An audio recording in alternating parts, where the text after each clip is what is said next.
Okay, so now we will be doing some problems on bit manipulation. So the first problem is you need to check ith bit is a set or not, right?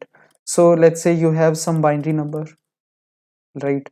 You need to check its ith bit, it's a set or not. So what we'll do is we will take one and we will left shift it by I. So I will left shift it by I, so this one will reach here. Now I will take a AND operator. So everywhere else there is zero, so everything else will be zero. So if this bit is set, it will become one, else it will become zero, right? So basically what I'm doing is I'm taking one, shifting it by ith, right? Left shifted by I, then I'm taking a AND with n. Or you can do the reverse as well. You can do a right shift for n and then you can take a AND with 1. So this way you will be able to figure out that if the ith bit is set or not. So here what I'm doing is I'm shifting this ith bit to the right, to the last position, right?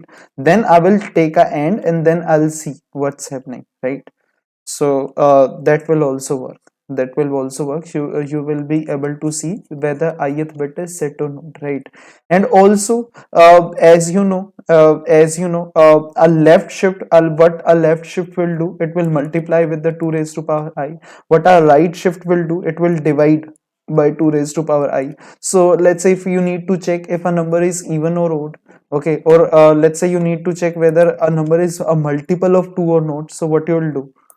So one thing is for sure that for all the odd numbers in binary, so the last digit will always be 1, right? Because as you know, like in binary language, we can have each and every, right? We can have each and every number in the binary form, right? So if you remember, 2 raised to power 0, 2 raised to power 2, 2 raised to power 3, so this 2 raised to power 0 is 1, right? So all the other numbers will be even, right? So to make a number odd, we will be needing this 2 raised to power 0 or this 1, right? So what will happen is if the last digit is set, what it means? It means it's a odd number, and if it's a 0, it means it's a even number. So what you can do is you can simply take a AND with 1.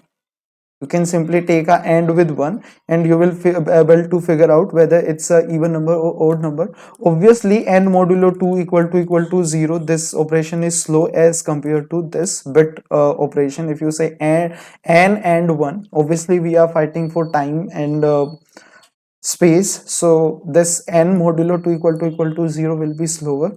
Similarly, let's say in binary search or somewhere, if you have low plus high divided by 2, so instead doing a divide by 2, what you can do is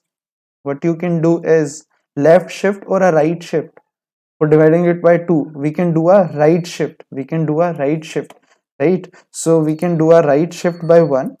Okay, so it will be this, right?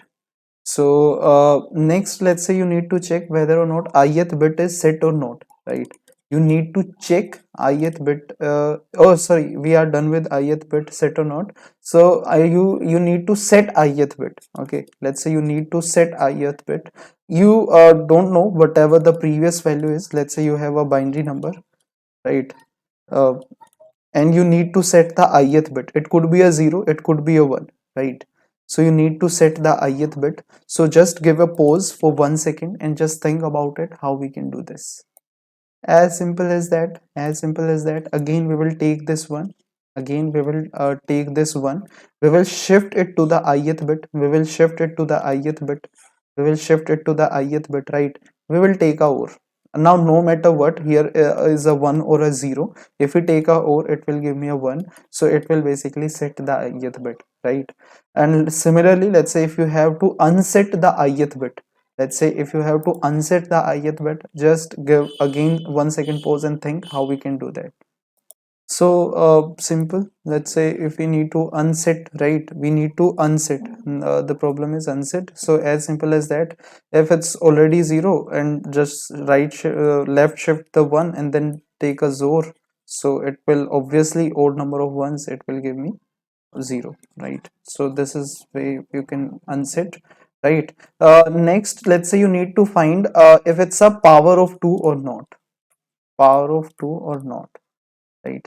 So if you need to find whether or not it's a power of 2, we will you will see a pattern, right? Let's say what are all the powers of 2 is, let's say 2 raised to power 2, 2 raised to power 3, 2 raised to power 4, like this is 4, 8, 16, right? And if you convert them into binary numbers, right, so what will happen?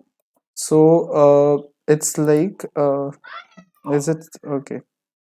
So yeah, it's like 100, it's 1000, it's 10000, right? And if you see one number lesser than the two twoth power, right? So let's say if you see 3, 3 is 1 1. Similarly, if you see 7, 7 is 1 1 1. Similarly, if you see 15, 15 is 1 1 1, right? So what we see is, if let's say we have a power, and we have, let's say, n, for let's take n equal to 4, and if we take n minus 1, that is 1 1, right? And what we do is we take a or, right? We can take a or we can take a and. Both will work. If we take a and, so you need to check, it should be a 0, it should be a 0. If it's a 0, then it means it's a power of 2. If it's a 0, then it means it's a power of 2, right? So that's how you can check whether or not if it's a power of 2.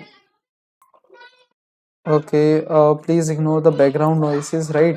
So you simply need to take the n and n minus 1 to check whether it's a power of 2 or not, right? So I'll see you in the next lecture with some more problems on bit manipulation. Okay.